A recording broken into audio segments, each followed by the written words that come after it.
Changer les couleurs de sa photo en à peine quelques secondes, c'est tout à fait possible avec l'outil Color Grading présent dans Lightroom, et c'est ce qu'on va voir aujourd'hui dans ce 22e épisode de la formation Le Mardi, c'est Lightroom. Bref, bienvenue dans cette nouvelle vidéo.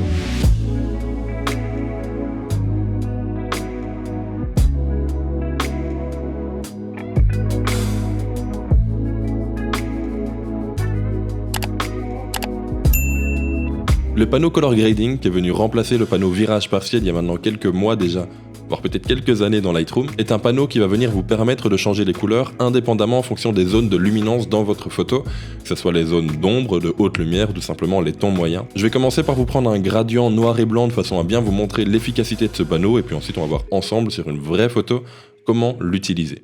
On se retrouve maintenant sous Lightroom avec un exemple que je vous ai pris ici, c'est un gradient du noir vers le blanc, c'est tout simplement une image qu'on peut trouver sur Google. Mais je trouvais ça plutôt pratique de façon à vous illustrer l'outil Color Grading qui est dans le panneau développement juste ici, il est en dessous du TSL couleur et juste au-dessus du panneau détail. Si vous possédez une ancienne version de Lightroom, vous aurez à la place un virage partiel et non pas un Color Grading. Le Color Grading est un petit peu plus poussé, mais en soi, le mécanisme est le même pour le virage partiel. Bon, nous avons donc ici dans l'image du coup des zones sombres, des zones claires et des tons moyens. Comme nous avons ici dans l'outil Color Grading. Nous avons une roue pour les tons moyens, une roue pour les ombres et une roue pour les tons clairs, les hautes lumières. Si je prends la partie ombre et que je viens tout simplement la tirer vers le bleu, on voit ici que du coup toutes les parties sombres de l'image sont tirées vers le bleu. Hop, pareil, je peux tourner ici, on voit que ça n'affecte que les parties sombres. Double-clic au milieu pour revenir à 0, voilà. Pareil au niveau des hautes lumières, si je le tire vers le orange, voilà, il n'y a que les hautes lumières qui sont affectées.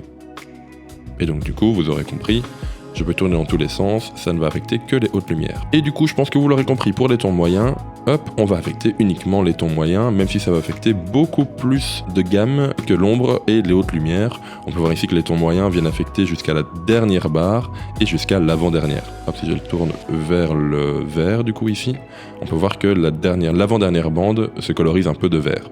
Mais évidemment, beaucoup moins que les tons moyens. Si à la place d'avoir ces 3 roues chromatiques, vous préférez les avoir une par une pour être un peu plus précis, au-dessus du panneau, dans le panneau réglage ici, on peut cocher simplement le ombre, simplement le ton moyen, et puis évidemment les hautes lumières. On a un dernier panneau ici qui nous permet de gérer ça de manière globale, mais personnellement je trouve ce panneau du coup un peu moins précis. Je trouve que toute l'utilité de ce panneau réside dans le fait de pouvoir coloriser les zones en fonction de leur luminance, que ce soit ombre, haute lumière ou ton moyen. On va se concentrer un tout petit peu sur ce panneau. Évidemment, comme à chaque fois pour voir l'avant-après, on peut voir ici le petit bouton en haut à gauche du panneau.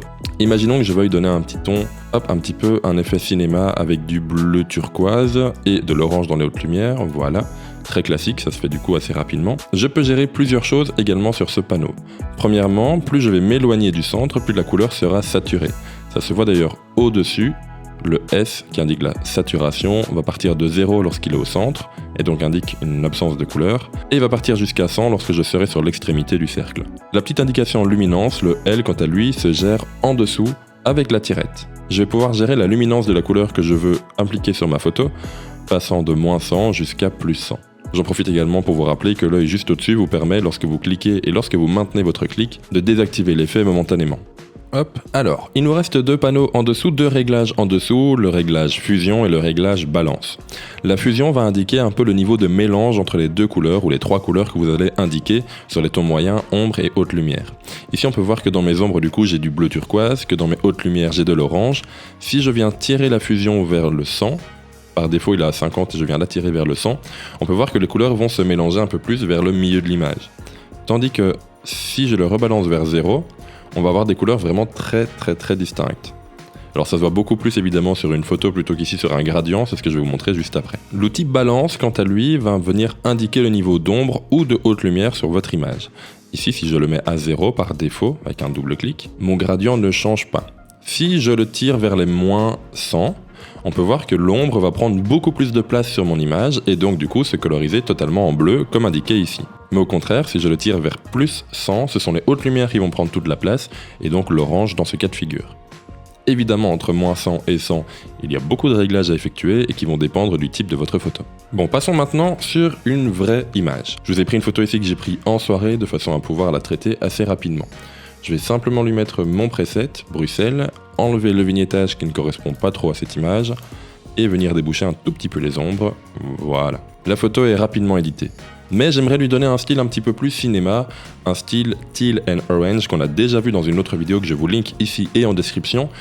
Un style où les ombres vont tirer vers le bleu vert, le bleu turquoise et où les hautes lumières vont tirer vers le orange. C'est un style qu'on voit très souvent au cinéma et si tu veux en connaître un peu plus, je t'invite grandement à aller voir cette vidéo. Il y a moyen d'appliquer ce style selon plein de réglages. Ici on va le faire très rapidement avec le color grading. Je vais donc venir prendre mes ombres et le tirer vers le bleu vert, le bleu turquoise, ici quelque part. Je vais pas exagérer sous peine de rentrer dans un peu du kitsch tout simplement car la couleur sera beaucoup trop présente, mais je vais aller vers le milieu du cercle, une saturation vers 50-60, quelque chose comme ça. Et donc à l'inverse, je vais tirer mes hautes lumières en sens inverse vers l'orange, et de nouveau pas trop non plus, d'autant plus que là ce sont déjà des luminaires très chauds dans la ville, donc je vais m'arrêter vers une saturation de 35-40.